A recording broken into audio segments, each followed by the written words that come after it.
Posted all the recordings for Kate, meeting, no one was attending.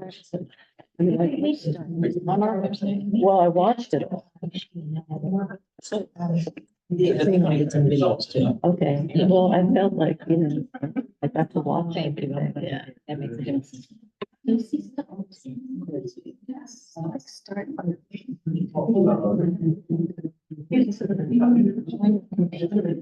So they know. Yes. We have anybody online? Yeah. We have any Zoomers? Don't know yet.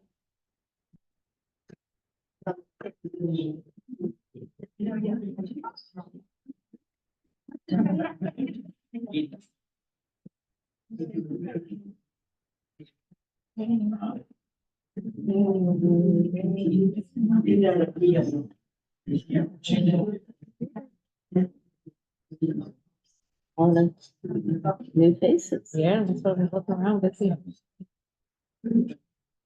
Let's see, Kendra. Yeah. I don't see Bob. I don't see Bob. Dylan dropped off. He sent us a note. Go to. There's a new book. Instead of the stomach. There's a that too. Somebody who was on our planning committee dropped out. Did you see my text about the? Yes, Eli, Dylan. I was trying to comment on the donation. Yeah, but if he's here, he's hungry. Well, it says it's being- quality. Yeah. That's what I'm good at. Am I letting you like?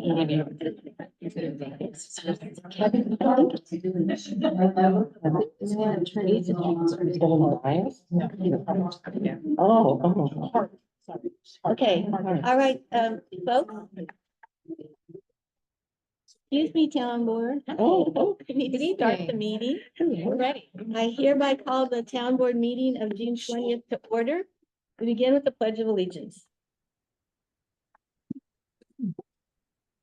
I pledge allegiance to the flag of the United States of America, and to the republic which stands one nation under God, indivisible, with liberty and justice for all. Thank you. Do I have a motion to approve the agenda? So moved. Second, Second. any discussion? All in favor? Aye. Hi. Do we have any announcements? Well, other than an incredibly successful Juneteenth event sponsored by yours truly, I don't think we have any other big events. Oh, we do have a movie night. Okay. That's a collaboration with Town of New Paltz Office of Community Wellness, Historic Huguenot Street, and the Margaret Lewis Center, which will be on June 6th on the grounds of Historic Huguenot Street. We're gonna be watching The Little Mermaid, the most recent version, July 6th. July 6th.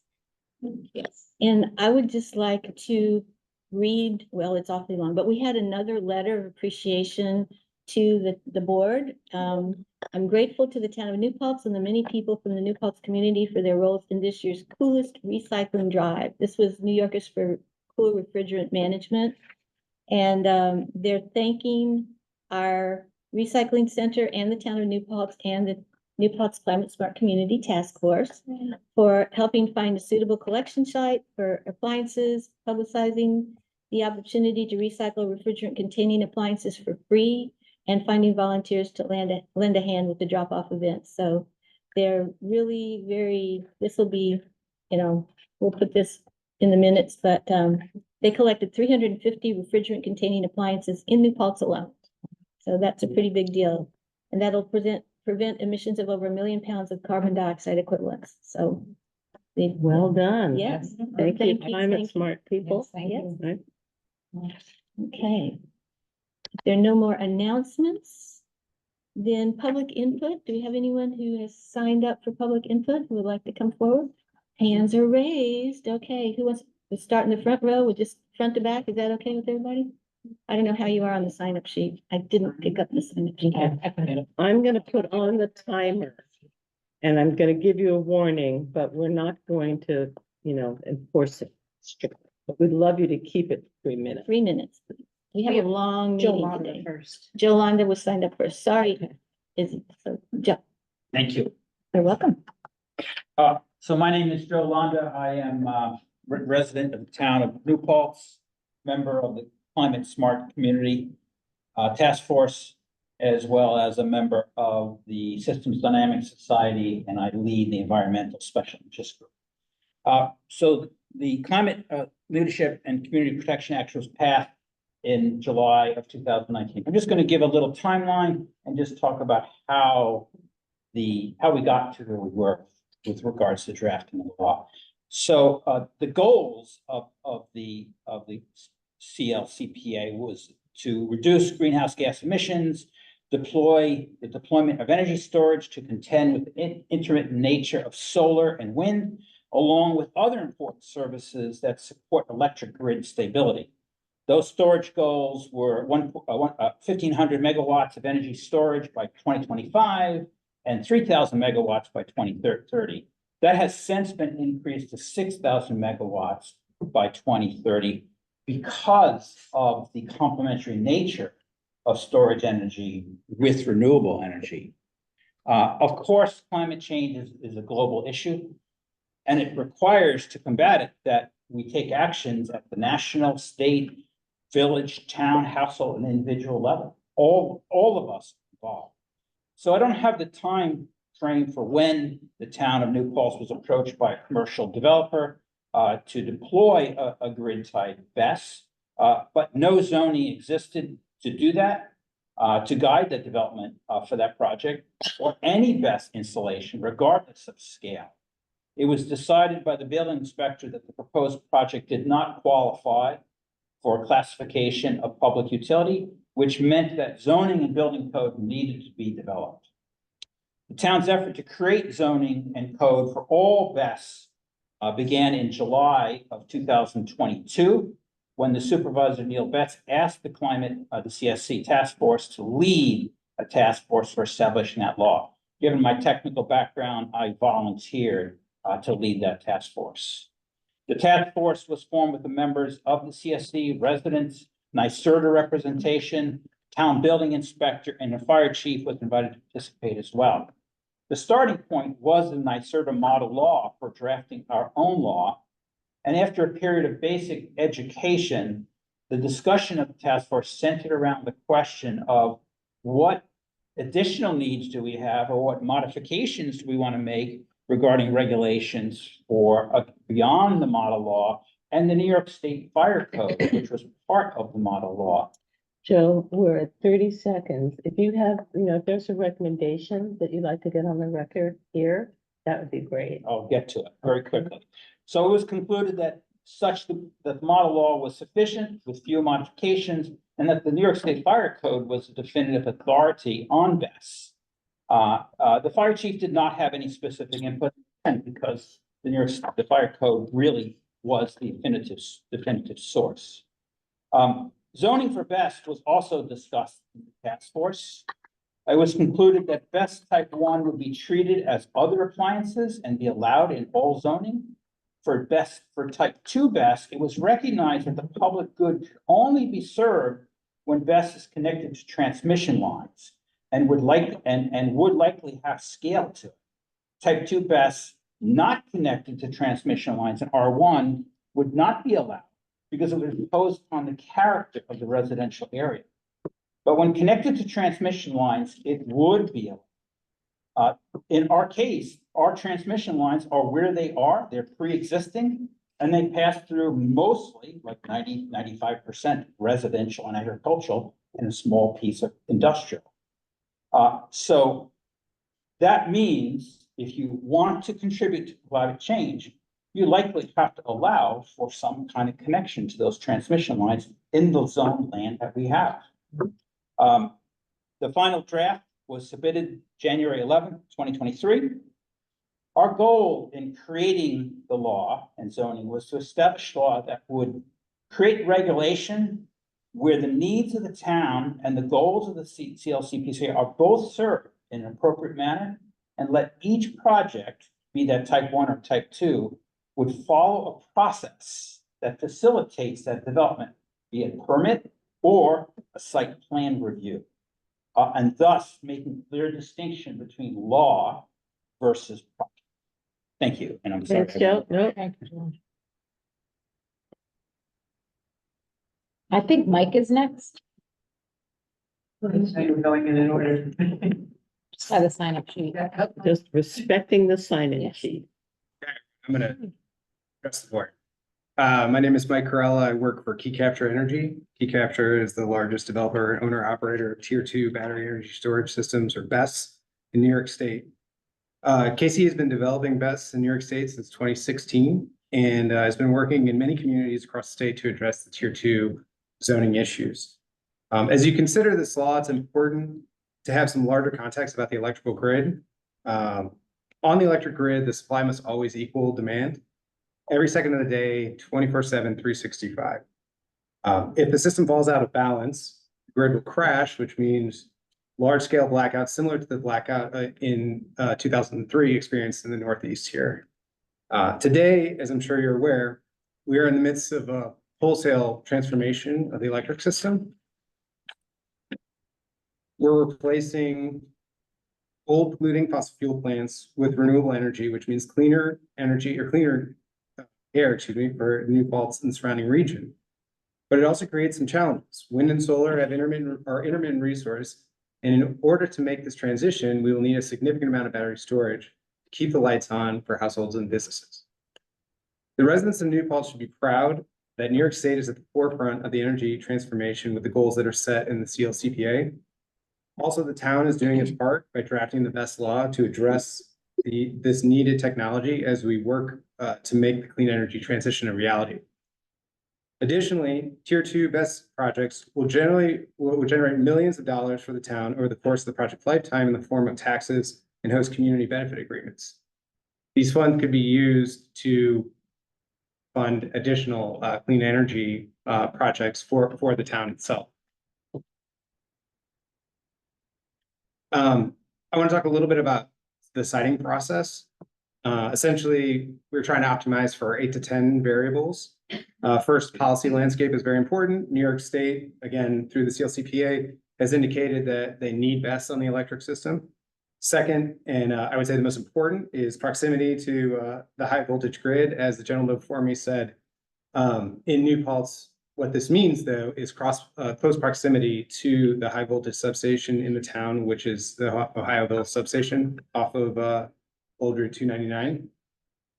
Also, we need adequate space and appropriate topography, which is generally flat land. Finally, we need to ensure that the land doesn't have any environmentally sensitive areas, such as threatened and endangered species habitats, floodplains, or wetlands.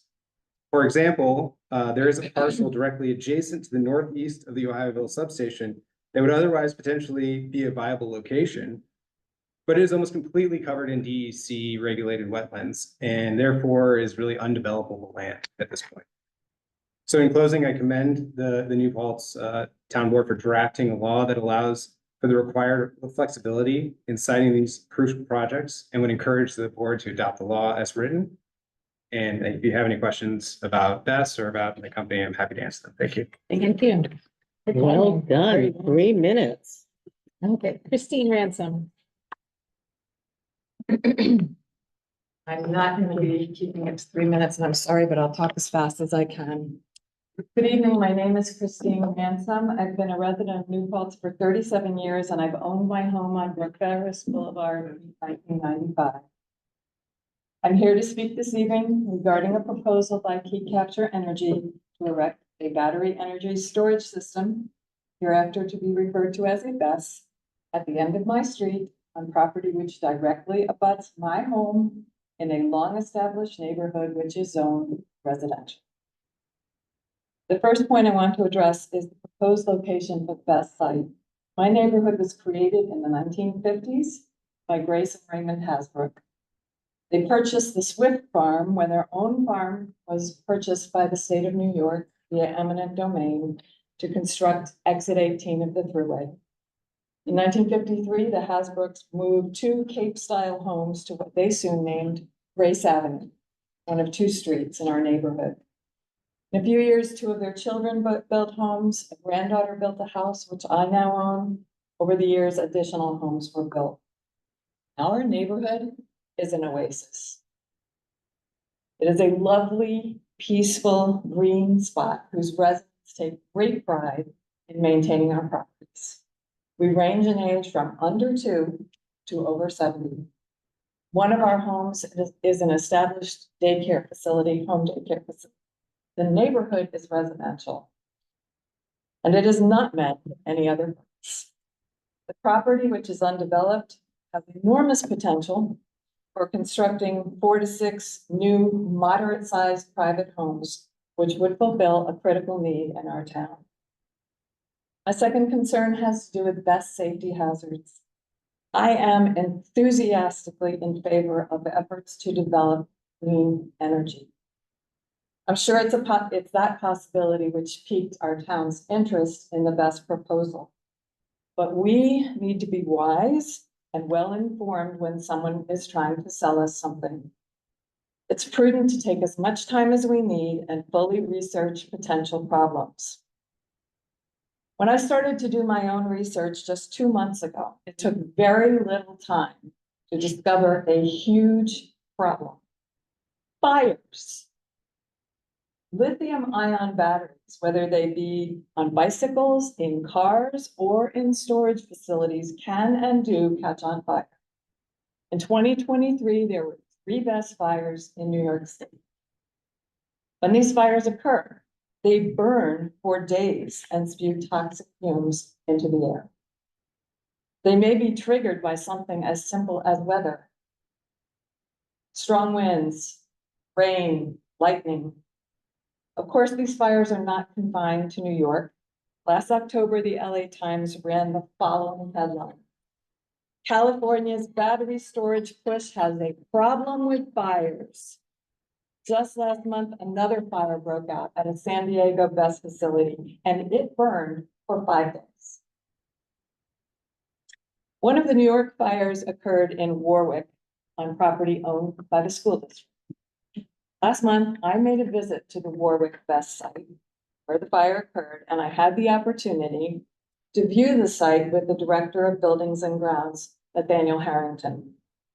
The Warwick fire happened almost a year ago when 2 batteries caught on fire. It burned for 3 days. Thankfully, since the fire erupted on June 26th, construction was not interrupted. That was pure luck. Nevertheless, all district buildings had to be shut down. The Warwick BESS was still shut down when I visited last month. When I asked why, Mr. Harrington said they are still waiting for answers to questions and solutions to problems, and he acknowledged that fires are a real problem. Due to great concerns about safety and in response to the fires in New York last year, Governor Hochul created an interagency fire safety working group. That group came up with 15 recommendations concerning a host of BESS safety issues. New York State is still working on those recommendations. It is very much a Fortunately, engineers are diligently working on alternatives to lithium-ion battery storage with the intent of finding safer options for clean energy. One good source of information about BESS systems is the National Fire Protection Agency. I printed a copy of their 2024 Energy Storage Systems fact sheet to give to you. It details the advantages and hazards of energy storage systems. I trust that once you've completed thorough research, you will see why my neighbors and I do not want a BESS as our neighbor. And I don't think you would either. I appreciate your dedication to addressing important issues in our town, and I look forward to spending additional time addressing these issues with you. Thank you. Thank you. Tom, you're up. Joel. Hi. Good evening. My name is Tom Jelliff. I'm relatively recent addition to. I'd like to speak to item 12 on the agenda, having to do with the disposition of the department's out of serious weapons, the police department. A week ago, I sent out an email to the members of the police commission and the town board. And had an attachment of my input to last Tuesday's police commission meeting.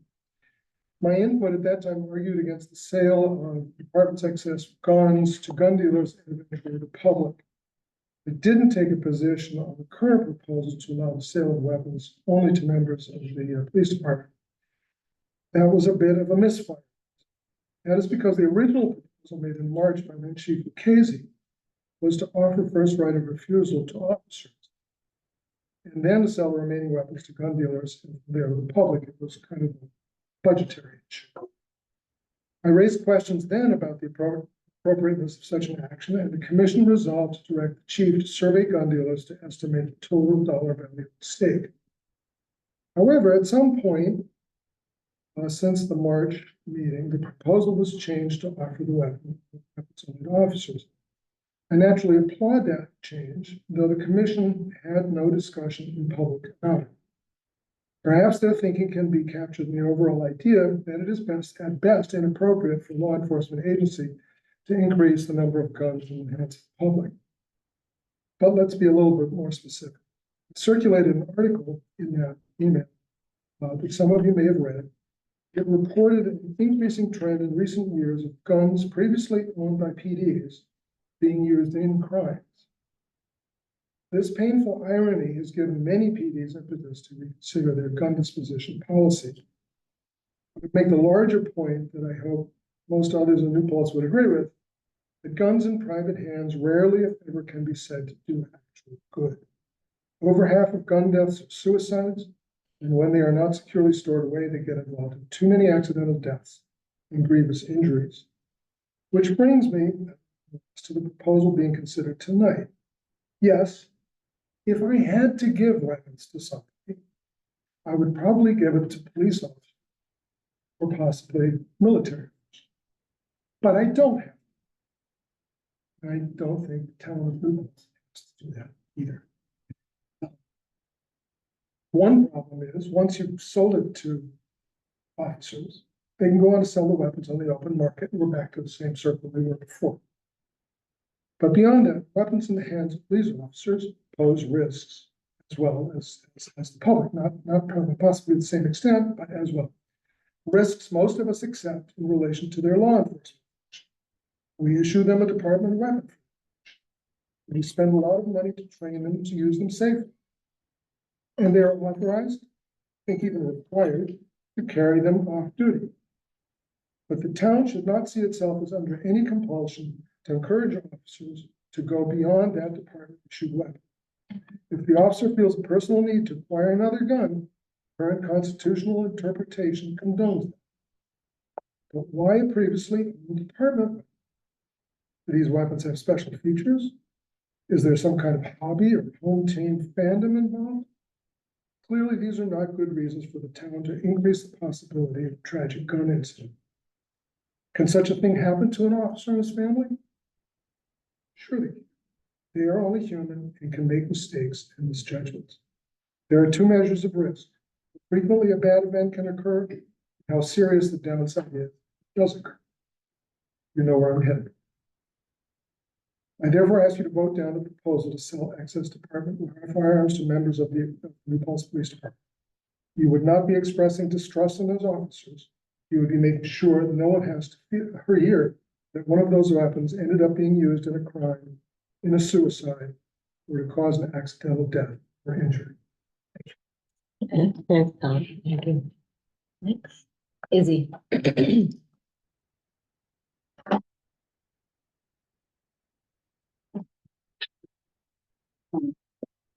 Didn't read that.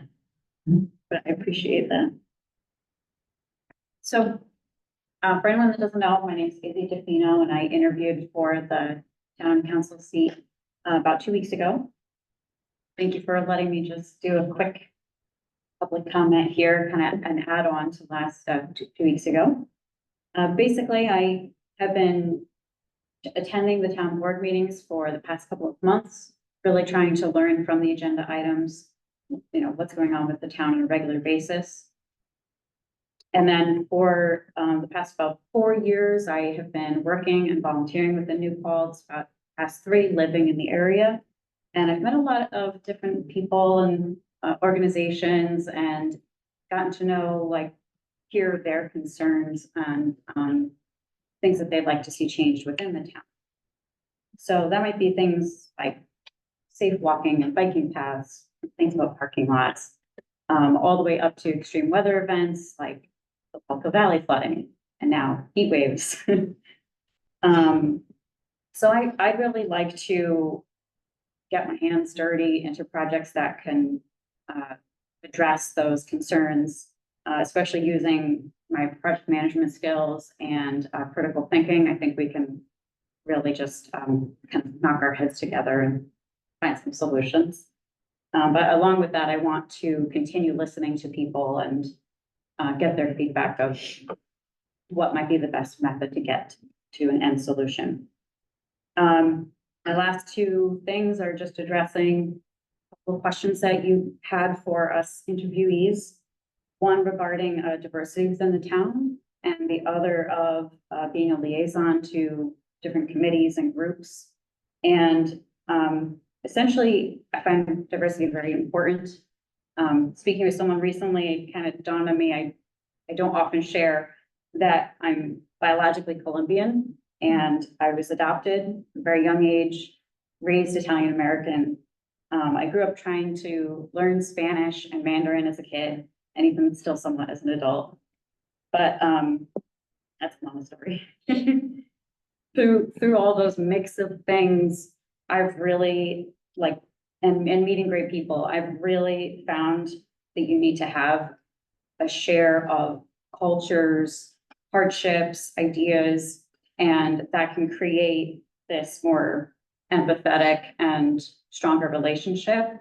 And then you can have new ideas come from that for better solutions that are more equitable, fair to everybody.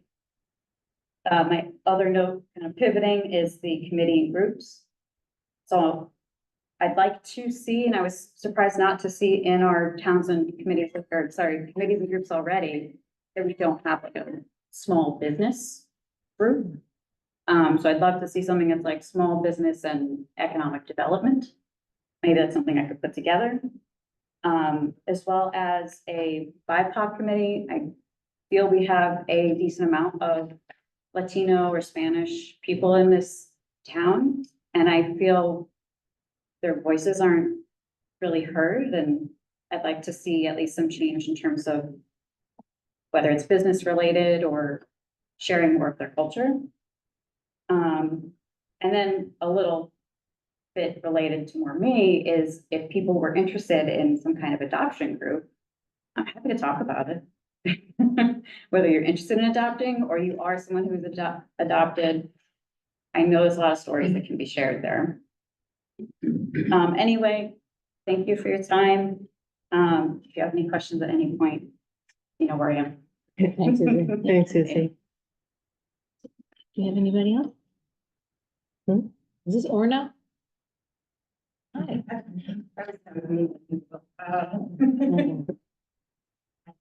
Hello. So I am Orna. I live on Grace Avenue. I'm the daycare owner. Chris did a great job talking about some of the dangers of having the best so close to a residence. I'd like to state that I've been an early childhood educator for 30 years, over 30 years.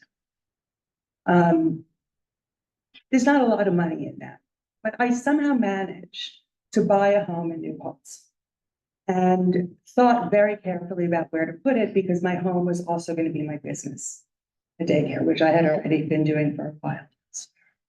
And I chose a spot just off Rock Ferris, South Ohio. It's lovely. It's successful. It's very needed in this town. I believe there is 1 or 2 licensed daycares in the area, and the second one other than me is closer to Rosendale. I serve professors, I serve teachers, I serve contractors, I serve the town of New Paltz. I have a waiting list, a year long. I have pregnant women on my waiting list. It's a need. I mention this just to bring to not the right way to say this, but to remind you that as we need alternative energy, I agree with that, but we're also, there are people living here. I'm a single woman. If I lose my job, I lose my home. That's it. There's nobody there to save me. There's no family money. There's no net like that. I've done this myself. I can't believe this is the second time in 5 years that I'm having to speak to this board about a proposal that will truly harm our community. The last proposal was rejected because of the harm it would have caused on the environment and our community. And now it seems that it's being considered to rezone that area specifically for this outside corporation to put this BESS unit up. I believe that's illegal. It's called spot zoning, to just change residence for one business, but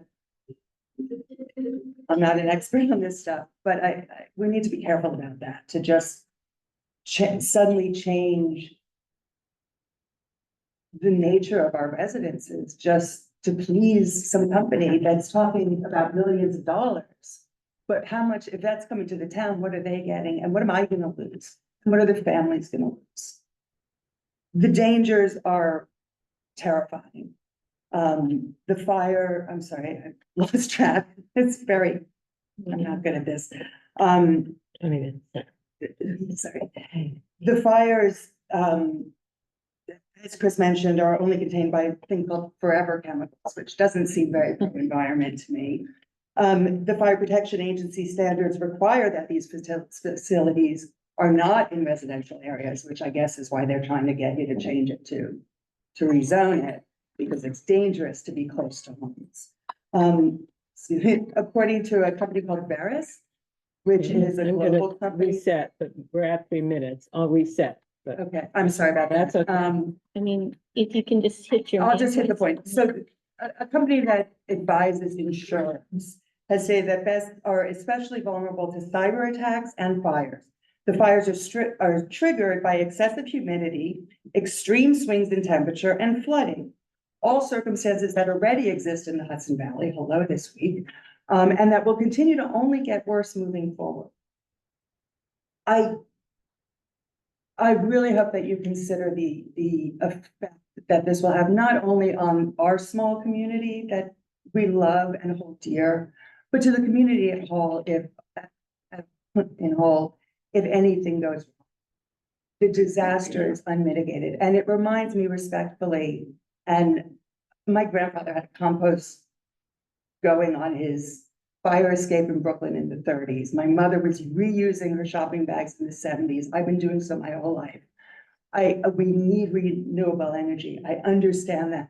But you look at things like the plastic bag ban. I now use more single-use plastic because I have to go buy what I used to reuse a million times, right? There are effects that offset what is supposed to be the benefit. And what happens is I'm having to buy all these extra single-use bags while buying cauliflower that's wrapped in plastic, broccoli that's now wrapped in plastic, fruit that's in plastic bags. It's the individuals who have no power who are being held responsible for our environment, while the big companies who can do it, who are making millions, are being given free rein to just do what they want with promises while we're getting. So I apologize for my after 10-hour shift brain, but I appreciate your commitment and your patience with us. Thank you. Thank you. Anyone else? That's everybody on the list. Did we have anyone on Zoom who wanted to speak? You can raise your hand if you want to do that, because otherwise I can't tell. I don't see any hands. No hand. Okay, so we're gonna close public comment from this meeting. And we are going to start our agenda. The very first topic is the planning board giving us their response to the referral they got on this law. You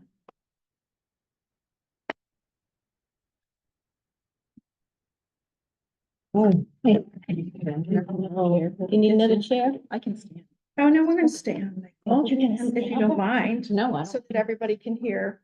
My name is Jane Schanberg. I'm a member of the planning board. This is Lauren McFadden. She's another member of the planning board. I'd also like to introduce Lal Nolan, who's our vice chair. We were tasked with listening to Mr. Wanda's presentation from the Climate Smart people, and then we were tasked with looking at this proposed law and coming up with a report that makes specific recommendations to the town board with respect to the issues, some of the issues which you've heard already, so I won't go back through them. But generally on tier 1 and tier 2 battery systems. After going through everything, we came to the conclusion that the tier 1 battery systems, which, for example, Lauren has in her house that can be used to generate electricity to charge a car, are not anything that are tremendously hazardous or that we have questions about, although they certainly are new to many homeowners. And we felt that the tier 2 battery systems have a lot of other issues, and that we really needed to segment the law that was proposed by NYSERDA, which was a combination law, into 2 parts. We then had our lawyer redraft the law, which I believe was sent to all of you, and you have it, it's redlined and greenlined with the changes. And basically we feel, go ahead with tier 1 batteries, put them where we need them. It's a practical thing, but tier 2 needs more, much more study and a look. And I will go over some of the things on our recommendations here. And some of them have been mentioned by people in public comment. So we're ready to go with a tier 1, and we hope you will enact it. And we've given it to you in, I think, a form that you could, it could be cleaned up and you could go forward with it. On tier 2, the planning board has the following specific comments.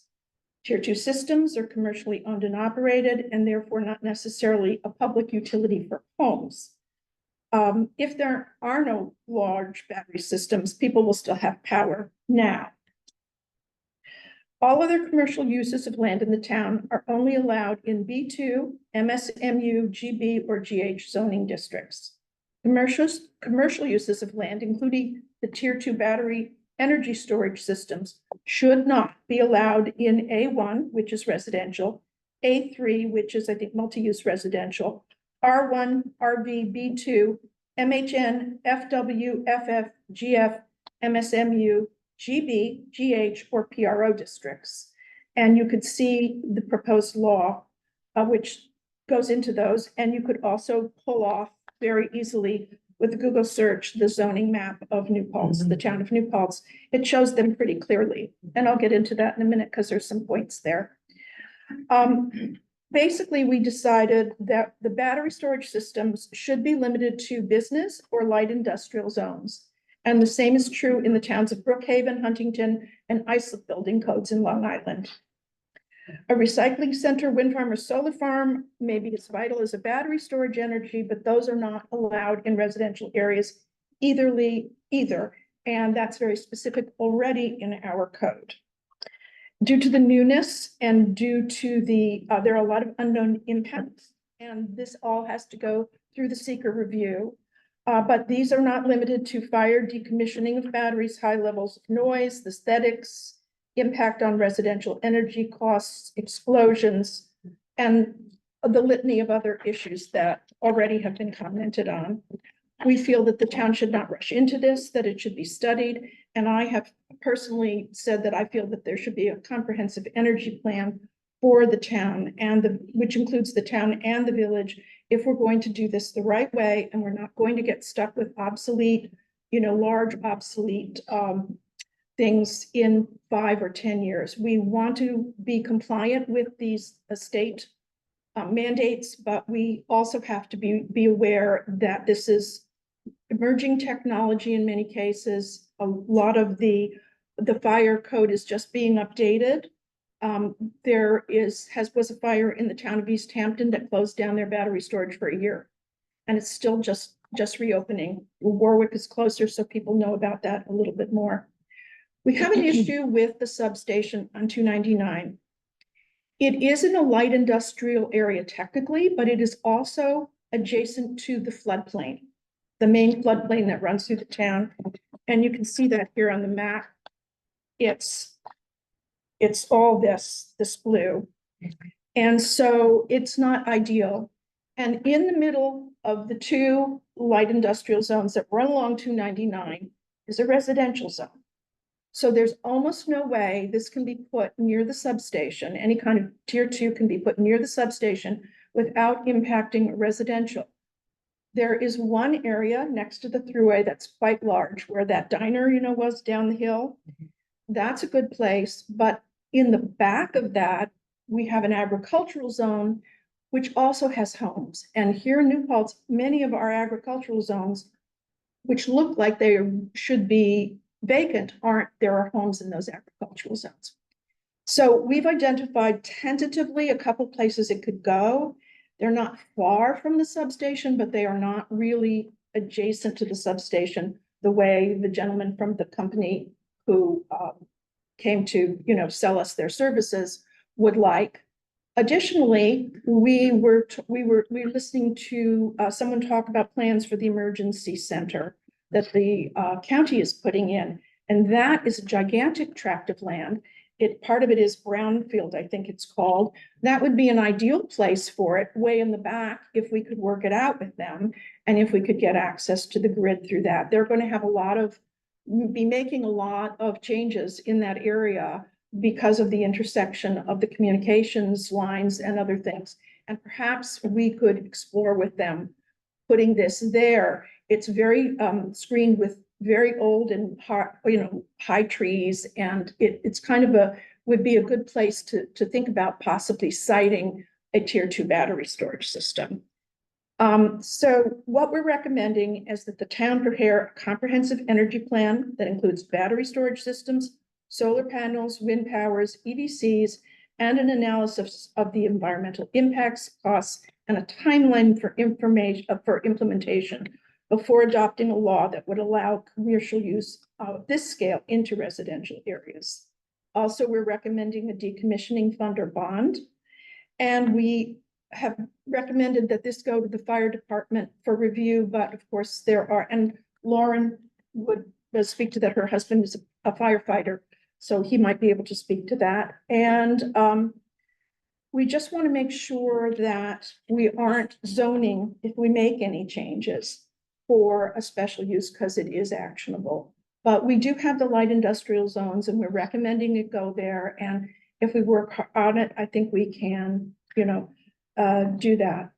So that's generally the recommendation at this time. And what I've seen tonight is that we seem to be having people moving on parallel paths. It would be great if the town board would decide how we're going to move forward with this, and either, put us all together so we can pool our information, and so that we can, work together on it. People like me on the planning board are willing to do things like go to East Hampton and see them, go to other places. There is a initiative in California, which is a community, what they call a community energy storage system, where these systems are either shared by by residential houses, or they're shared, or they're owned by municipalities. So while the financial aspect of it might be provided by a company coming in, there are other ways to look at this and to think about this, especially as we move towards increased prices from Central Hudson. Unfortunately, the Public Service Commission approved their 16% rate hike. So we need to be mindful of this. This is very, very important for our community, but we are not ready to say, yeah, okay, come on in, let's do this. We really need to work on this, and we need to work on it together and have a direction and have a vision for the future for it. So Lauren, do you want to say anything? And this is the law. I think you all have that, right? We do. Yes. Okay. We put it on. Yes, you do. You don't want to? No, unless Okay. there's something. Okay. You had a question about.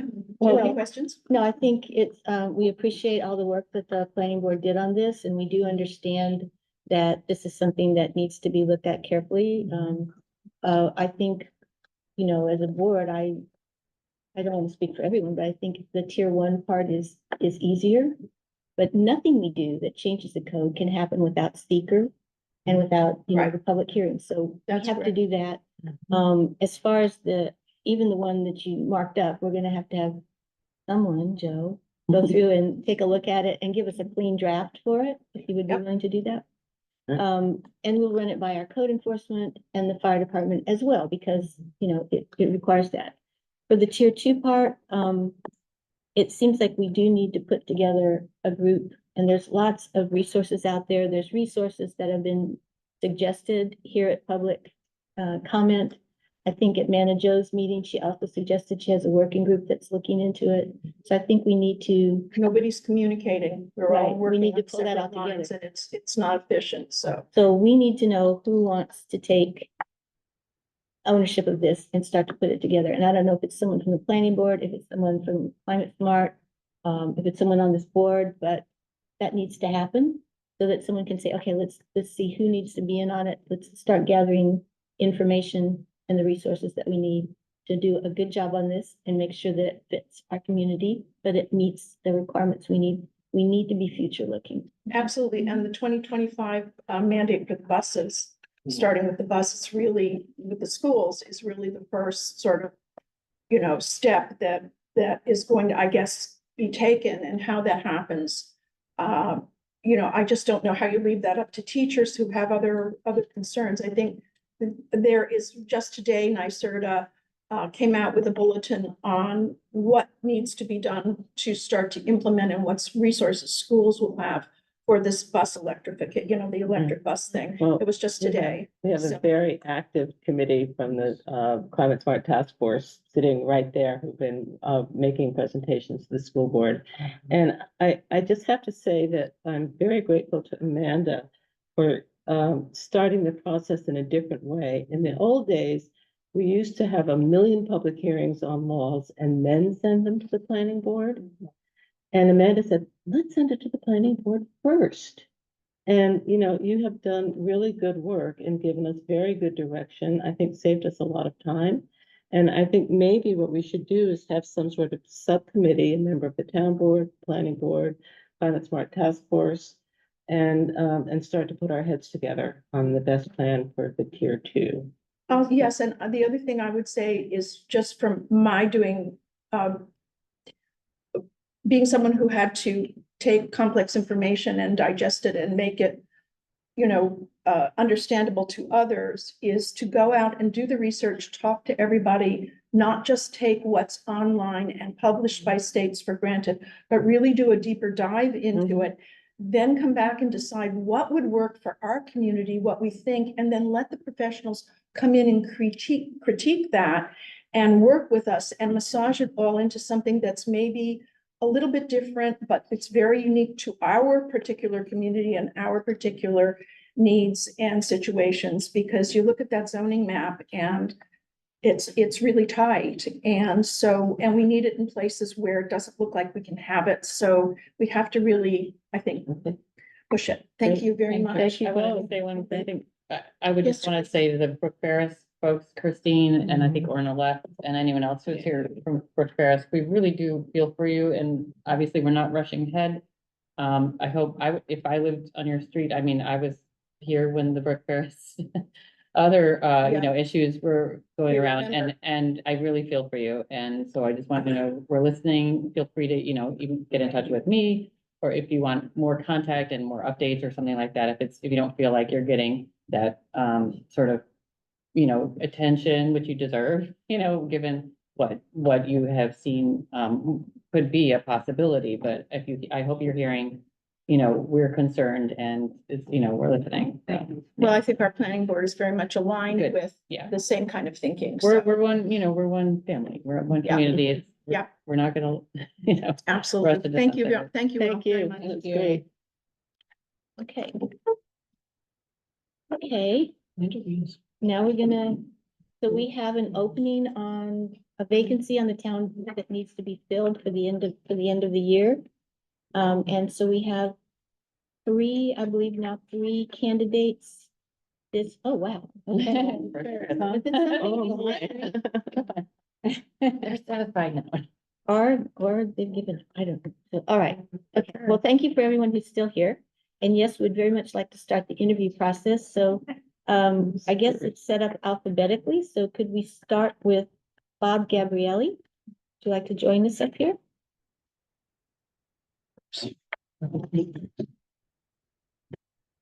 I'll be seated. Yes, please. Just please. And the owl picks you up down there too. Yeah. I get to see that. Speak up a little bit. Okay, so so we have your background, okay? And would you like to tell us a little bit about why you're here and why you want to be a member of the town board? Sure. Okay. You know, I've been here all my life.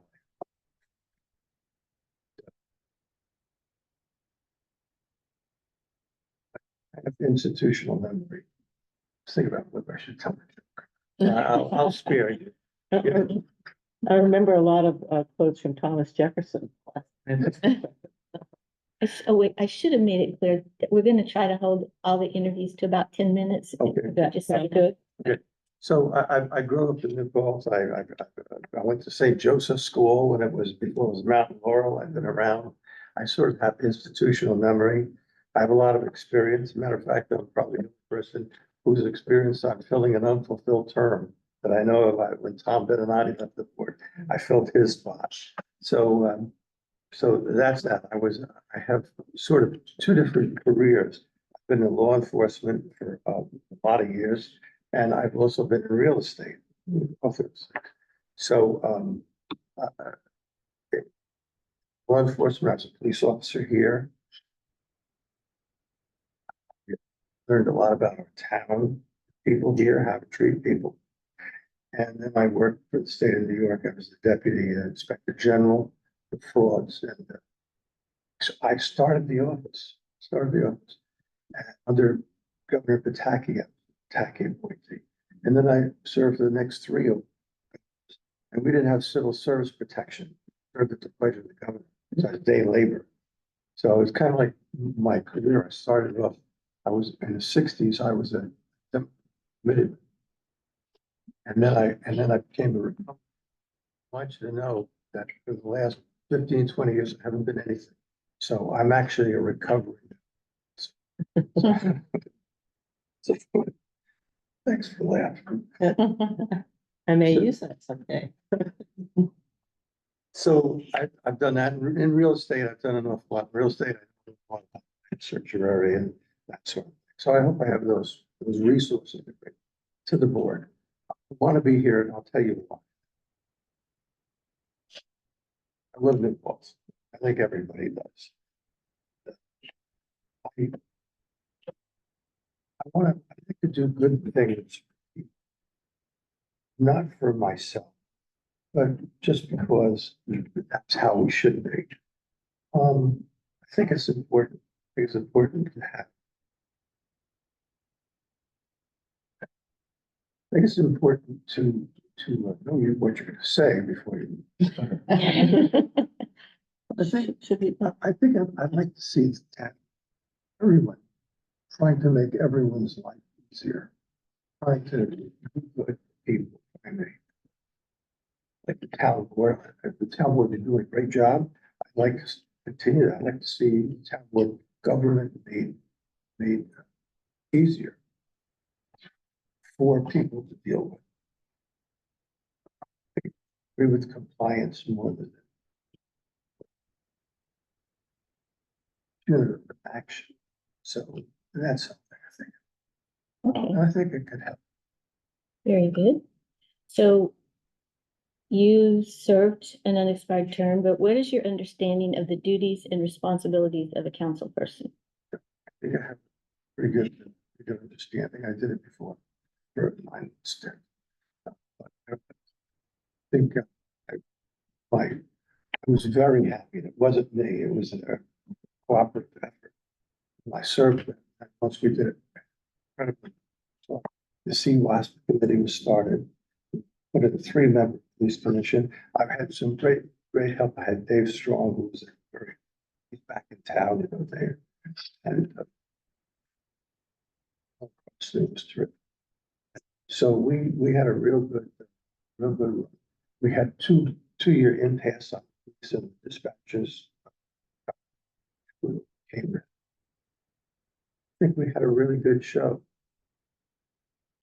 I think I'm very conversant with what duties and responsibilities.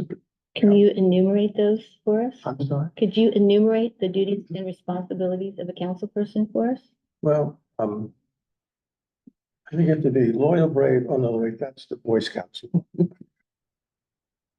I think you have to be very knowledgeable, but very acutely aware of legal constraints you have. I think that's a very important. I think you have to listen to all sides. It's very. Some people, you know. When I worked in Albany, told all my people there, if you have someone who's hard to deal with, tell the secretary, send them to me. I'll talk to those people. First time I did this, it was a woman from. I just talked to her. You know, sometimes people are frustrated. And because of their frustration, they don't set their argument.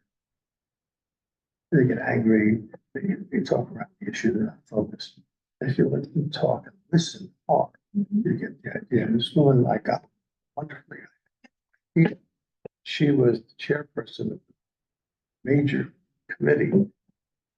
She wrote me such a nice thank you letter. I still keep it. So listening to people and trying to understand their perspective is probably the most important thing. So are you aware that the board meets twice a month? Okay, and you'll see in this meeting, they're not short meetings in the evening, right? And are you aware that every other month, you would be required to go in on a weekend, most likely, and sign hundreds of documents? I'm talking hundreds. And it does not take 2 minutes, it does not take 2 hours, it takes long. So It shouldn't. if you're aware of that, we act as liaisons to all of our volunteer boards, committees, and task force, which means more meetings, usually in the evenings, to go in and meet with those folks and hear what their issues and concerns are to bring back to the town board and to take the town board's, you know, positions to them. And you may be asked to work on special projects that we have, like you heard, we just have one, getting people to put together to work on a pretty big, long drawn out project. Or you may just get an email from one of us saying, help, I need help. Can you research this for me today, right now? We need an answer. So are you able to do those kinds of Yes, things? I am. I'm not fearful of vouchers. I understand. I had three forensic accountants used to work for me, and I'm familiar with GAP. GAP, I got it. Not Lady Gaga. That's generally accepted. Right. Lady Gaga. There was a Lady Gaga. Okay, it went, okay. Okay, so do you have other commitments on your time that are that you need to fulfill? Well, I have commitments all the time. I'm retired from the state service, but I do have a state business, so I do that. But I think my schedule is flexible enough to accommodate any concerns you guys have, All right, including the site. Okay. and would you be willing and able to take the lead on some projects? Sure. So, Are you willing and able to run for a term in November? This vacancy is only till the end of the year. And then someone has to be on the ballot in November to run for next year. And then someone has to be on the ballot in that November to run for 3 more years. So it's a. Have you ever been through that process? Oh, yeah. Successfully, unsuccessfully. But, yes, I'm able and willing is, to keep that open. That would be, feel better. You feel better. If you will tell me. I think that. Well, there's kind of a a time crunch, which is, the local political parties, even though you're recovering, have to submit names by June, The end of July, July. the end of July. So if you want to serve after December 31st, you would need to reach out to whichever party you're affiliated with and ask them to put you on the ballot. You have to ask them in July, and that way you'll be on the ballot in November. And we would kind of like to know, whether or not you're interested in staying on after December 31st. But surely there must be some process for people who are unaffiliated. It's the same though. Yes. The calendar's still the same. Yes, Right. and you said to whichever party you're, Well, I mean, there's working family, there's, there's, okay, I think there's even independent. and there is There you go. independent. Right. So, In all things, I like a diversity of opinion. So if there were a caucus, I would like to see other people. I hope that if I make that decision, sure. Yeah. But the caucus would have to occur before July 25th. That's, I mean, it puts the onus on you to go find how to do this. Yeah. The Board of Elections has. Tell me how I'm doing. well, that's 10 minutes. Okay. We can go longer if you need to. Are there other questions from other members of the board? I don't want to hog the floor here. Are there any committees that you would be especially interested in being the liaison to? Yeah. But, I would be very interested in taxes and assessments, and that sort of thing. I sort of have a bent towards financial stuff. Helping people, maybe we can do something with budgetary issues.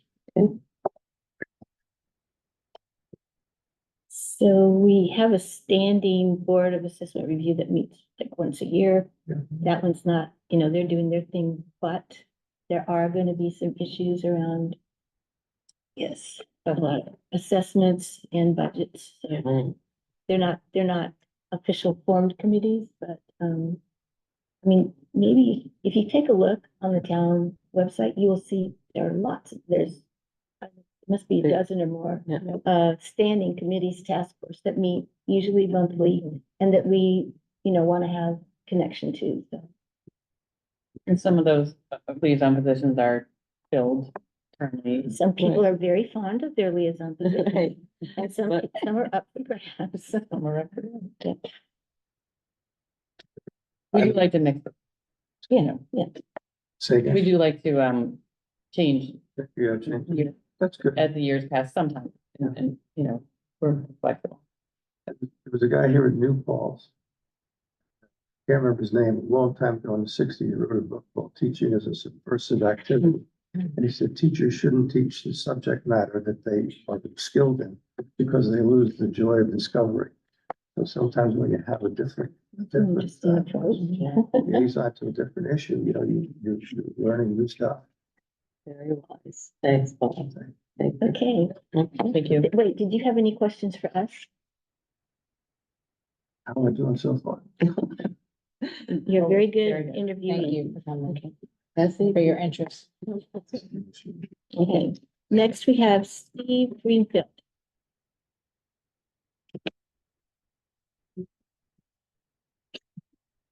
Hello.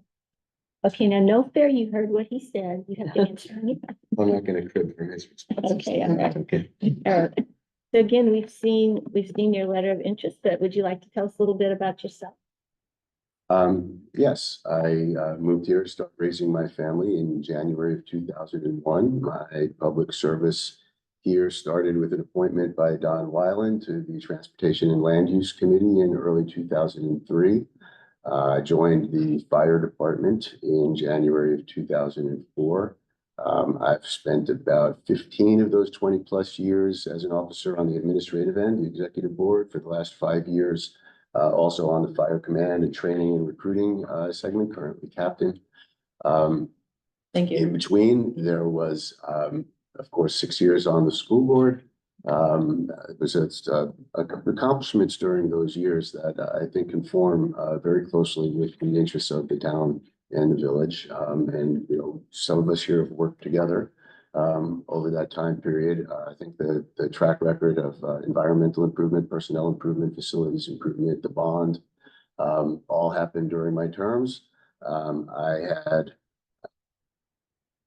served as chair of policy of facilities, of legislative action, and was our liaison to the legislature in Albany all 6 years that I was on the school board. I'm still in an appointed position in the legislative end with the school board, so I've been serving continuously the town, the village, and the school district nonstop. There hasn't been a day when I haven't been in an appointed or elected position since January of 2003. We started with the land use. That, by the way, folded over into the Transportation and Land Use Implementation Committee and the Bike Ped Committee. And it's nice to see, even all these years later, how a lot of what was recommended in that report back then, some of it's coming to pass right now on Henry W. You know, it's you know, the loop bus, things that were part of that process. You know, that is basically what I bring to the position. And really the reason I came forward was just sort of observing reports of the position's availability and the people that were coming forward to present themselves for it. It really seemed to me that what would serve this town best is somebody who could basically start working on the first day, who knows how to read municipal reports, who knows how to follow the public meetings law, who knows about personnel confidentiality, who knows about personnel performance review, who knows about basically everything that's involved in municipal administration. And also I bring some particular expertise in areas of facilities, environment, emergency services, things that are day-to-day operations of the town. And probably an overall philosophy of community life and community betterment that more or less conforms to the majority sensibility of the community and the town board itself. Okay, one thing I was just in your letter here, when you were, so your principal focus is ending the school property tax as the principal funding stream and replacing it with revenue from the income sensitive general fund. Could you explain that? Because I didn't know what you were. Yes, I firmly believe that about 80% of the problems of the town of New Paltz could be solved by ending the school property tax and converting more to a system like they use in Canada, which is basically taken out of the general fund and it's income sensitive. Probably the single most enormous problem that happens every year is that the budgeting process, and of course the school district's budget is many multiples of towns, but it's the biggest, by far the biggest burden on the town, property taxes here. We end up setting various demographics of the community against each other. The people who moved here specifically to raise their kids in the school district, who kind of treat their property taxes as tuition, have to be set against senior citizens, other people on fixed incomes, and people whose families have been here for over 300 years and have not seen their incomes growing at the rate that the school tax grows. And so they leave. And so children are raised without their grandparents. Their grandparents moved to North Carolina and families are broken up. And people have to argue and get angry with each other about what, you know, oh, so you're going to sacrifice the education of children. And then the other side goes, oh, so you're going to force senior citizens to leave New Paltz. The school property tax, it is also, let's be blunt, and I'm not the only person who knows this. It's been covered, thankfully, recently in the New York Times. New York State is more segregated today than Alabama was before Brown versus Board of Education. And the reason for that is just one thing. It's the school property tax. Because we do not distribute income equally in this country, in this state, and even in this town. We all know what the general demographic makeup of this town is, and we all know how it correlates to income, and we know how income correlates to property tax rates, because it's not just the purchase of the house, it's the carrying cost of that property tax year after year. And so if we are ever going to desegregate this community and have an open and inclusive New Paltz, we are going to have to continue this lobbying effort to put the schools on an income sensitive tax. Do you foresee a way that the town could back out of the state-sponsored, or are we still talking about trying to get the state legislature? It needs enabling legislation, but I can Okay. provide you with all the research I But we've already done it, have. I Right. maintain I a, mean, you know, you I and I have can- worked on that yeah, for years. I can bring Through you. many assembly people and Yeah. state senators. And there's been some changes in the composition of the legislature over the last 10 years, and it's possible that there is some openness Okay. in some areas to get this. I think once it reached a level where the public catches wind of it, the legislators would gradually be forced to ask, because it's one of those rare areas where, you know, the tax rebels and progressive people would have universal agreement on the same thing and for the same reasons. Okay, so. So it's critically I important. appreciate, I'm sorry, I got a Taking little up off time. track. Just a minute. So what is your understanding of the duties and responsibilities of a town council person?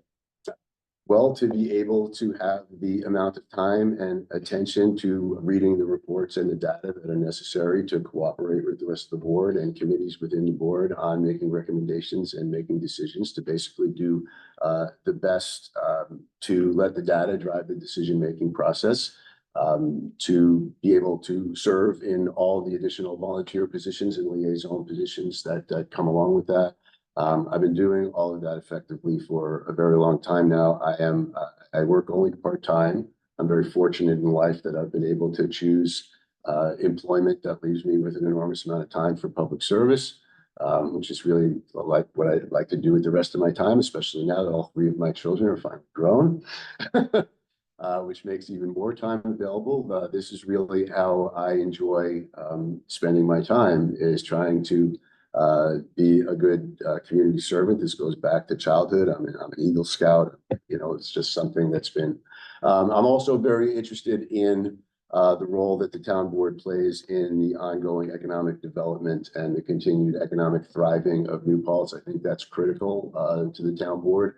I majored in economics. I have a development. I wrote the report for the school board on the impact of pilot agreements on municipal revenues. So I have a lot of experience interacting with the IDA,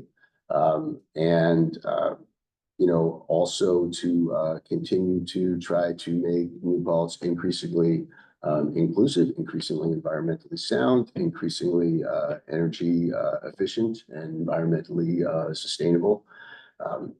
These are, you know, actually a combination of what I've been responding of what the actual jobs of the board are, as well as what the goals of the board are. And I think that the job actually entails a devotion to those goals. That's why I kind of included them with the actual nuts and bolts. The job actually entails a lot of boring, paperwork and Yeah. administrative stuff. Yes, too. done, like I said, done this for many, many years, and certainly aware of that. If I were shy, gun shy about that stuff, I wouldn't be sitting at this table. Okay, yeah, because that's the real thing. There's work involved besides just thinking of fun things to do or important things to Yeah. do, but to actually make them happen is a lot. Okay. Yeah, you can ask people who have worked with me. I read every single report, every data point. Go over things with fine tooth combs, discuss it with other people who've read the data, try to receive the kind of input. I do not make haste with reports. Okay. Well, we have about 30 seconds left, and we've gotten very few questions in. Yeah, I have a question. And you obviously have an interest in town too. That's a great. You haven't run for the town board before? No, obviously I've been elected to office. I've been on campaigns for other people who have been elected to office, but I don't belong to a party. Has been the issue with the town board. There's a big difference between running for school board. You know, last time I ran for school board, I got about 1,250 votes. You know, I get votes. But it's challenging to do that when you're not inside the major party structure, right? It's hard to get on ballots. You need a lot more signatures. It's hard to get campaign support. And certainly, it's never been a goal of mine to specifically conflict with the operations of other institutions in this community and people who have career goals in the political arena and such. On the other hand, I do believe that, I heard an earlier question. I certainly have a lot of background in campaigning, campaign law, in campaign organizing, in volunteer pools, successful campaigning. And if I sensed that there was an interest based on performance that the town board was interested in my service here continuing, I'm aware of Wilson Pakula and other avenues that make it possible to access the ballot rather than force myself into a situation where I would be running as an independent candidate against a Democrat, against somebody that the public would feel inclined to vote for out of partisan What reasons. did you say the other method of Wilson? Wilson Pakula, the way that the method that you would use as a non-party member, where the party can, can approve putting someone who's not a member of the party on the party's ballot. I mean, I've actually done that too. I've run as a working families party So candidate. would you be willing to pursue that, just in terms of being able to continue your service beyond December 31st? Oh, sure. Okay. Can I just ask, this is not the first time there's been a vacancy for an appointment. Last year, there was a month, so is there any reason why you didn't think about it before, or has something changed in your? What's that? It's Amanda. No, I You can mean, say that. but there were other people. It's a that great were- question. Yeah, I I'm mean, just teasing. Well, let me be well, I'm always honest, so let me just continue to be honest. that's a good thing. Sometimes honesty is, some of you know me here, and sometimes the honesty can be a liability, but I have to be honest. It's a core component of myself. I'm kind of a realist about these situations. And as I was saying about running for office and the partisan nature of the town voting makeup and those practices, is that I know Dan Torres since he was in high school. He grew up across the street from me, and we were on the school board together when he got out of high school. There are a lot of people who are very capable people, very informed, very capable, very devoted people, who seek to make their future in this process, right? And as an older person who has many avenues of public service, right? I mean, I would love to take this, I would love to be appointed to this position and would throw myself into it like hardly anyone you've ever seen before. Although I shouldn't really say that because the company that's sitting at this table right now, but certainly at the highest level that you could expect. But on the other hand, if you were to choose not to go with me, I would still be the captain of the fire department. I would still be on the, on the Legislative Action Committee fighting for this property tax change in the legislature. My time would still be filled. I'd find some other avenue. And there are other people, younger people, capable people, like Dan when I first met him. Plenty of people like Evan, I know his father. He's friends with my kids in high school.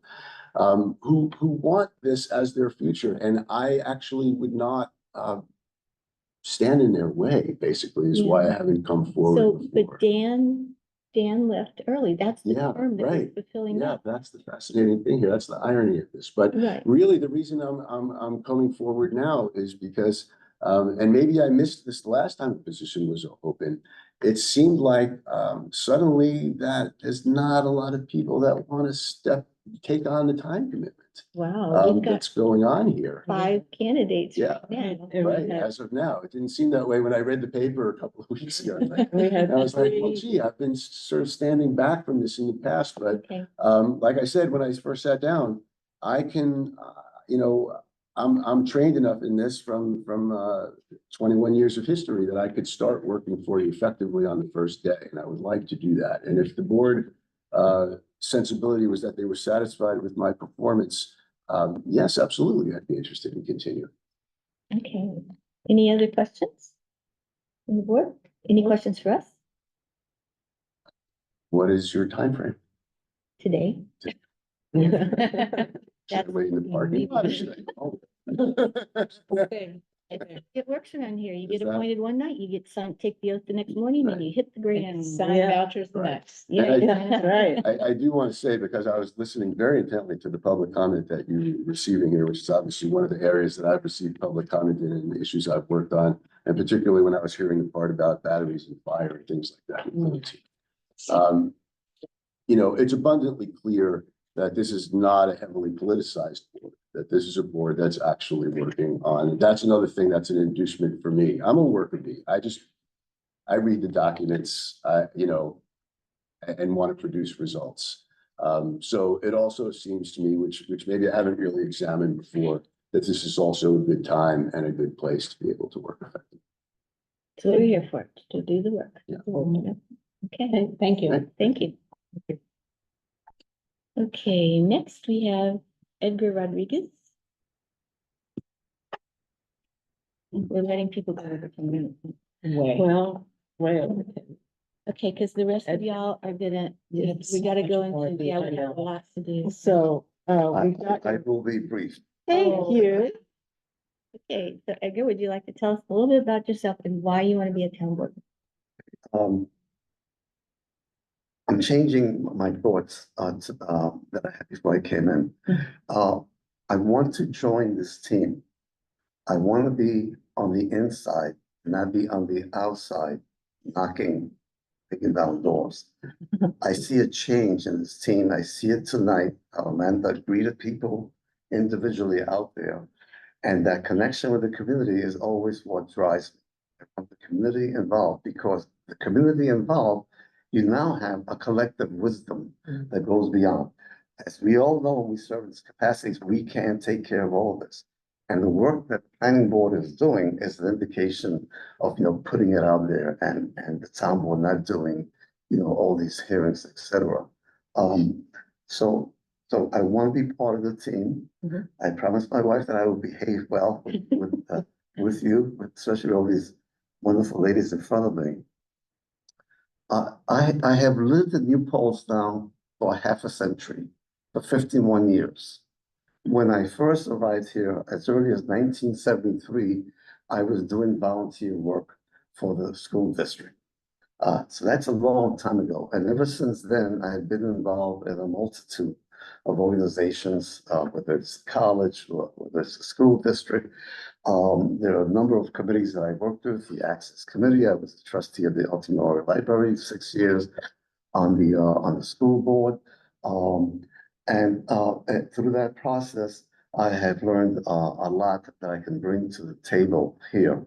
I have one particular kind of expertise, is that I am on the ground involved with undocumented immigrants that live in our town that are invisible because they want to be invisible, but I am directly connected with them.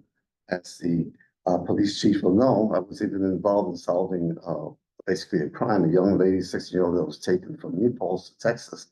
And by chance, I found out where she was, and the police and authorities acted. So that now, most important is that I believe that I have a vision that I've developed.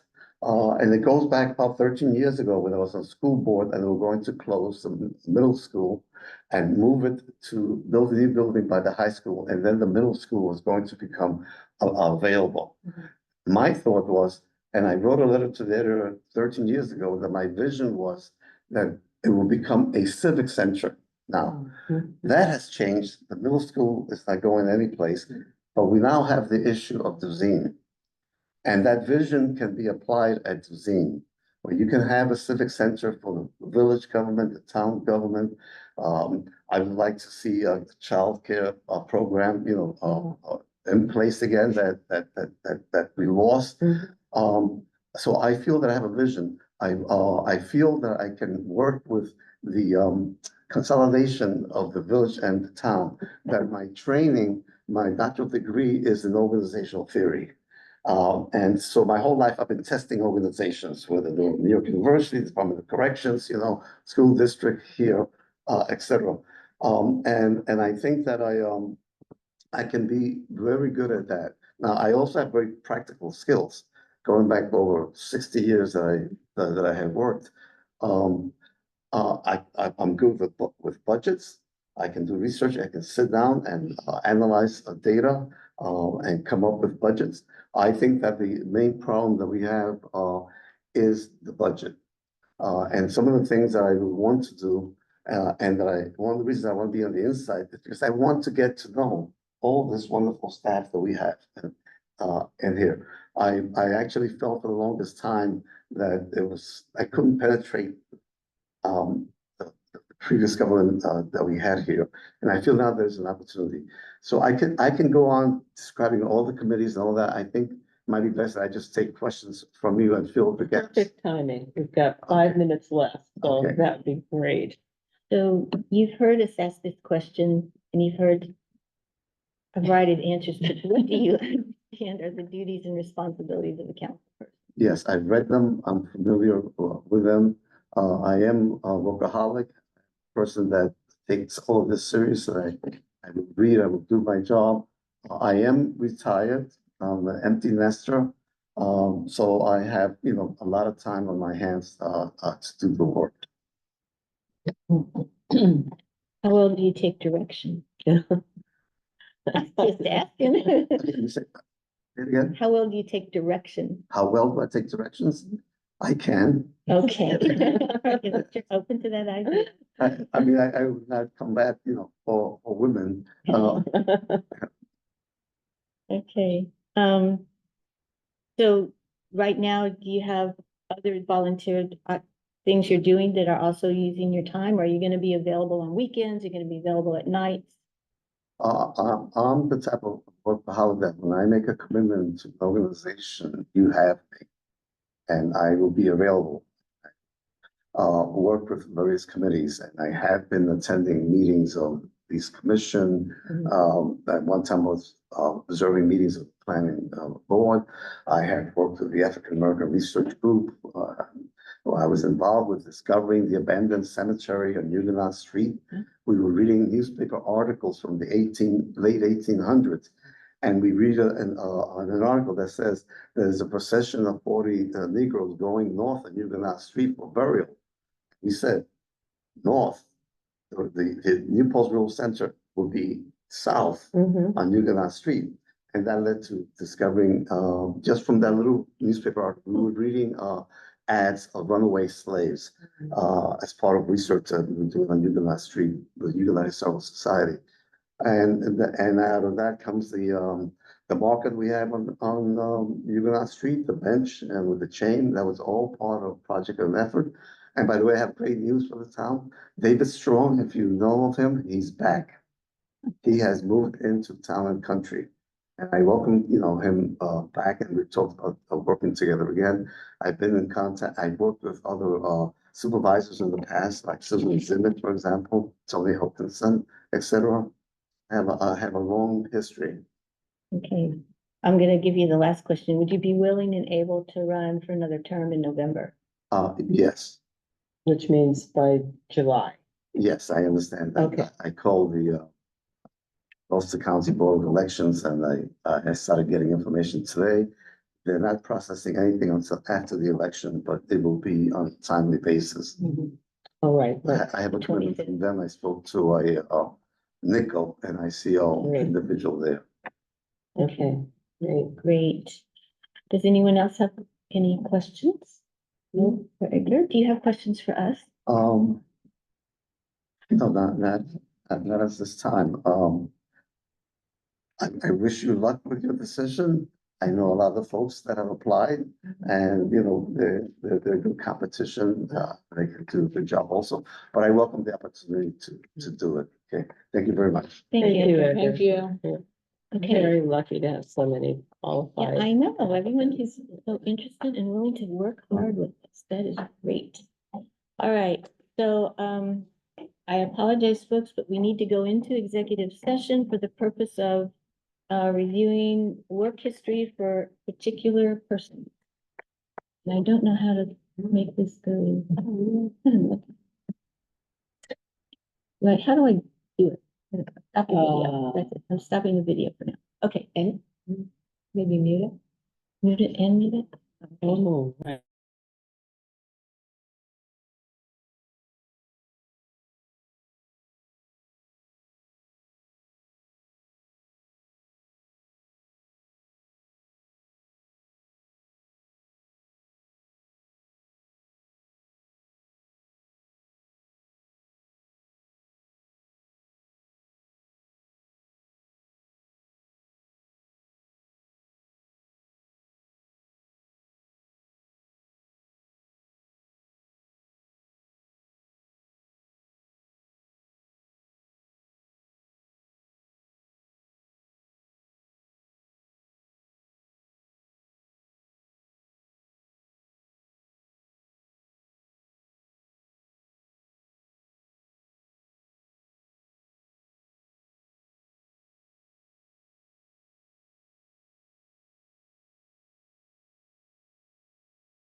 I'd like to make a motion to come out of executive session. Second.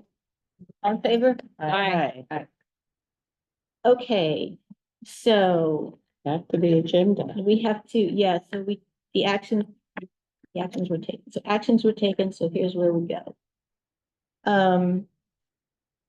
Authorization to approve Alex Bear for deputy supervisor duties from May 6th through May 23rd. Do I have a motion? So moved. Second. Any discussion? Nope.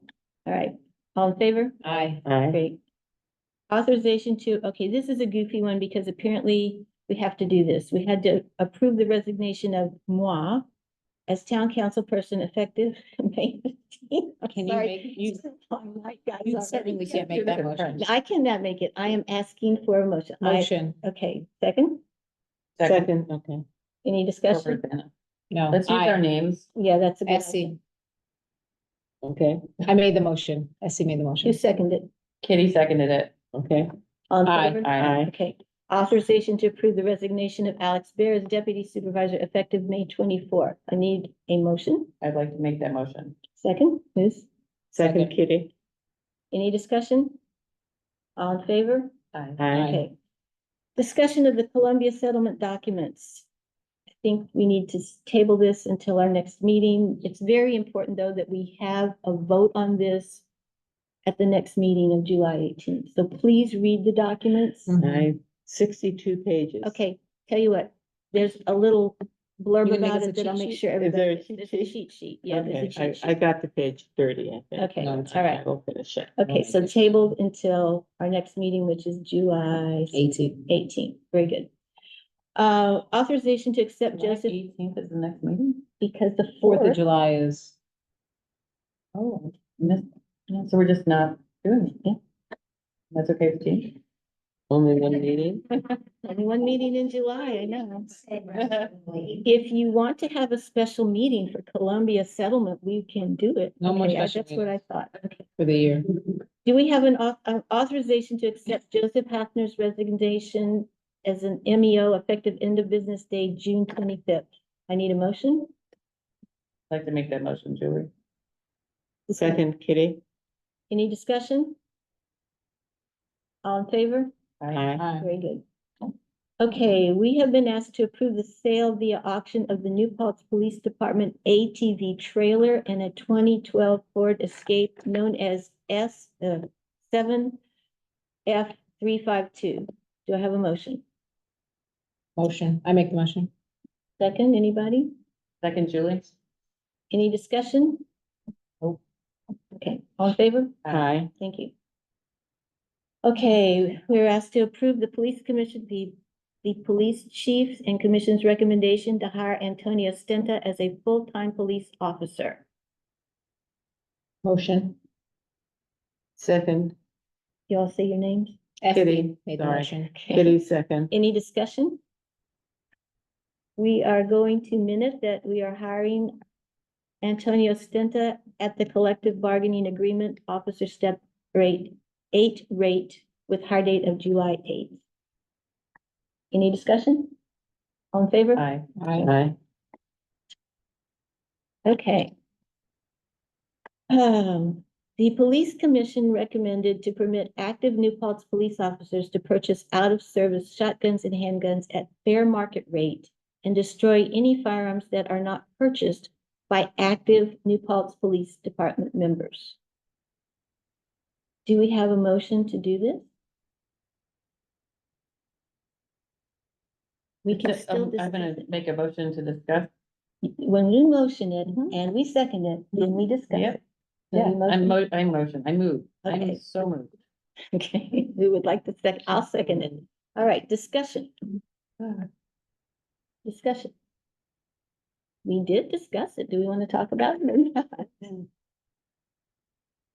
So there was a question about, we absolutely agree that none of the guns should be sold to outside of any police, active police. It's whether or not they should be sold to active police. And so, And I would like for the town not to profit off of the sale of guns. at all, Yes. okay. Yes, and I would agree, and you know, we had a good discussion. I think there's potential for them to be sold, which that would be, once it's in the hands of the police officers, which would be, you know, their right, and, I think that's, we figured out it's not a whole lot of money that would be coming back to the department. So I'm not in favor. Any more discussion?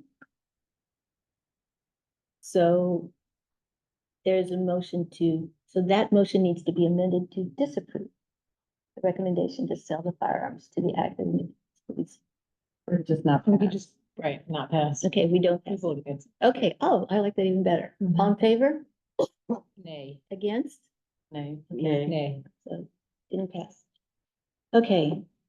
Authorization to approve the town of New Paltz agreeing to the intermunicipal agreement between the town of New Paltz and the village of New Paltz regarding the hiring of LaBerge. I think that's what, it's regarding the consolidation.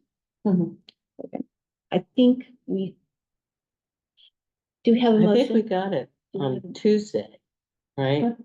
And so I'd like a little more time. I to- definitely need more time. Oddly, Yeah, So, I was the only one. okay, so we want to table this. I hope that that timing is okay for the village. yeah, I'm a little worried about having to wait a month, but for more action, but If we Okay. really need to have a special meeting about that, perhaps we can. okay. Yes, if Even if it's necessary. Yeah. Okay, everyone needs to take a look at it and see if we Yeah. understand it. Yep. As in regards of what are we actually signing on for Right. and what we're getting. Okay. Yeah. I really think we should be having discussions with the village Mhm. and so that we can talk back and forth and have conversation and ask questions and Right, I all mean, of that. they drafted the agreement, but Mhm. I think maybe we should have a joint meeting rather than really us should. sitting here thinking, what did you mean by Maybe we this? can fill that in for our. Yeah, July And we meeting. can do some town You business. know what? We could go to their first July meeting at the village board. How about that? That's a great Unfortunately, idea. we got it. That's a good, good. We'll relay to Okay. it. And You you're can not gonna watch. be able to zoom. You can Zoom. You can Zoom. You can get up really early or stay up. Oh, really- I'm not in. Okay. yeah, I'm- No, That's you're what I'm right. saying. Self-care. You deserve vacation. Okay, all right, so this one we want to discuss with the village and those of us who are in town will go to the, Yeah, okay. we can- Do we know Okay. what date that is? It is the second. So they met. There's second, Second. As long as they'll Wednesday. have us. second We'll have to ask, Wednesday. we'll have to I ask believe to it's be the on the second. agenda. Okay. All right, very good. Item 14, authorization to approve continued employment of Norman staff being employed on a part-time basis, no more than 16 hours per week in the assessor's office, effective June 24. We have a motion? Kitty moves. Second, Amanda. Any discussion? Okay, all in favor? Aye. Very good. Authorization to approve the June warrant in the amount of 705,000, 307. It's too many numbers. Seven, Shall I do it? Shall I make Yeah, a motion? please. $705,370.35. thank you. Second. Who moved it? I do. Okay, and you seconded it, Yeah. okay. Discussion? I hope not. Okay, all in Discussion. favor? Aye. Okay. Items agenda, added to the agenda since original posting. We got there more. Okay, we'll get there. Authorization to approve the town's document renewal agreement in the amount of $3,432.84. So moved. Second, Kitty? Any discussion? No?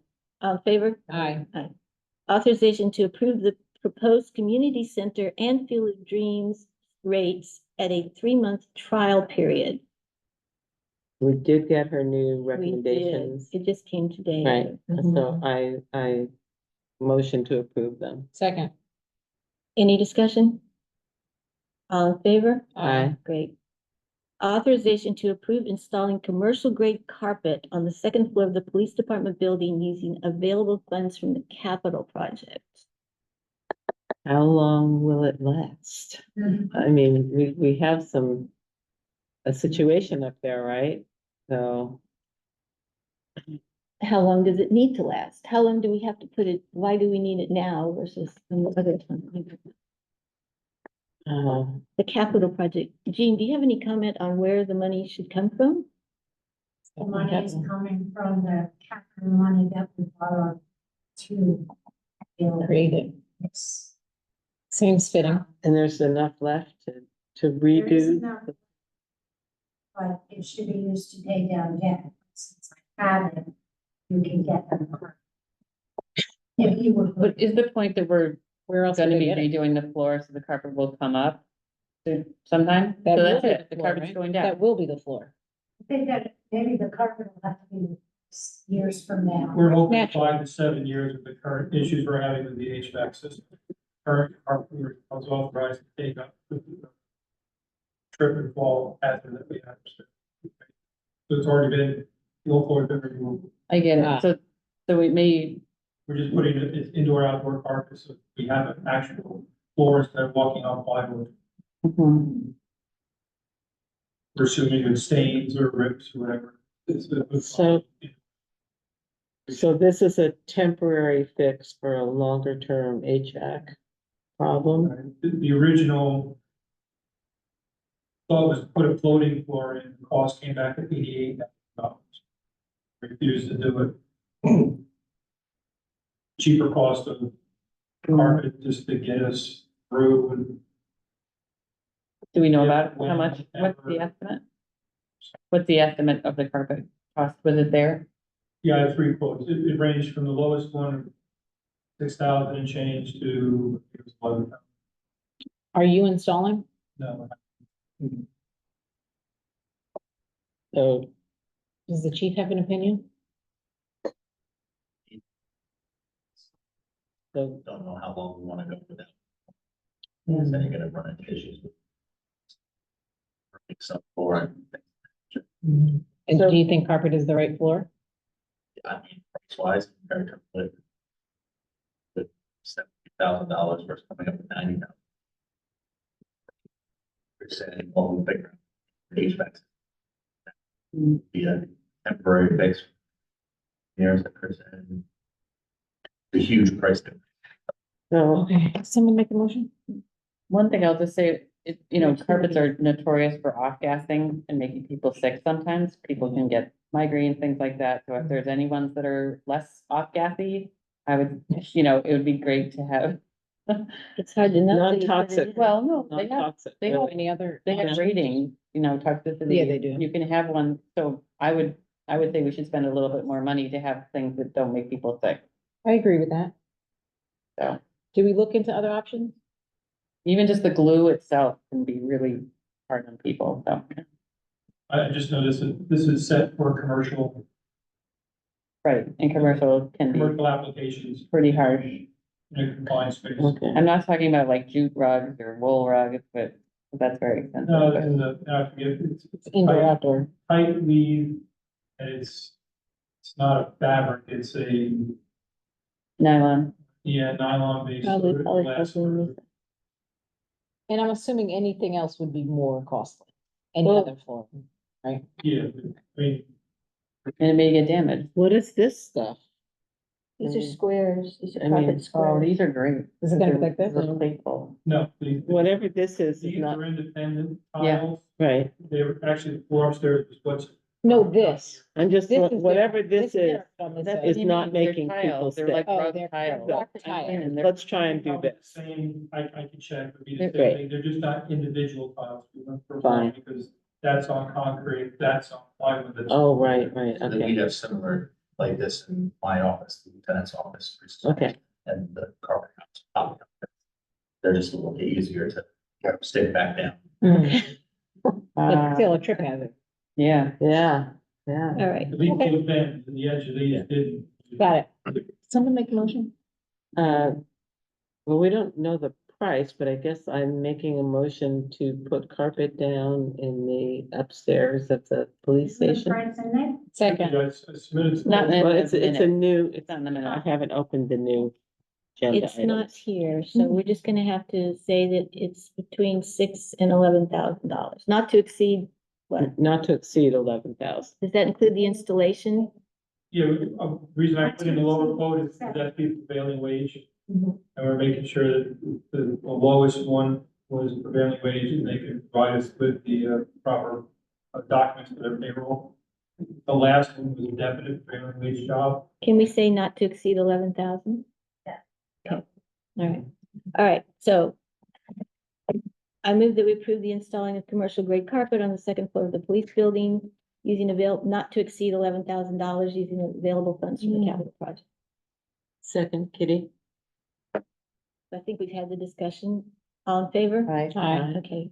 The actions we came out of our executive session were to, that Tyler Peace was hired with the understanding of 8 years of longevity. That needs to be in the minutes. Okay. And we have concluded contract negotiations with both the lieutenant and the soon-to-be chief, so those contracts will be signed off in the next day or so. Thank you and congratulations. Yes, thank you very much. And our decision on filling the vacancy at the town board is, Edgar. Oh, now he's worried. I motion to what? And be a. Okay, so motion to, Appoint Edgar Rodriguez as on town board for the remainder of the year. right, to fulfill the vacancy until Fulfill the December vacancy. 31st of this year. So moved. Do we have a second? So you can come in and get sworn in tomorrow. Is that your second? We need a I'm second. sorry. I'll second. Okay, all in favor? Aye. And did you want to do that? And, yeah, Oh, yes, okay, and the very last thing, sorry, Is there more? there's one more thing. Oh, sorry. You're gonna make a motion to. Contracts. We just did. Oh, She we didn't just move said it. we Okay, did. we make, Yeah. we have to motion. Oh, Okay, we didn't vote. thanks. I move that we approve the contract for our lieutenant, Carmine. Crusoe. Do I have a motion? Do I have a Second. second? Second. All in favor? Aye. I move that we approve the contract for, Matt Sutton as chief. Second. Second, Julie? Hi. All in favor? Aye. Okay, now it's in the. Now, congratulations. Okay. And I thank you. also would like to Thing. say that, as my purview as the supervisor, I'm appointing Kitty Brown as the deputy supervisor. Yay. Congratulations, Kitty Thank Brown. you. Thanks. That's Okay. it. Okay, thank you. I move to adjourn. Second, on favor. Aye. Aye. The next one shouldn't be. Boy, I feel like you say that every week. I know. But you know what? They're getting me. July's gonna get bad. And next time, we're gonna give all the heavy lifting to Edgar. Edgar.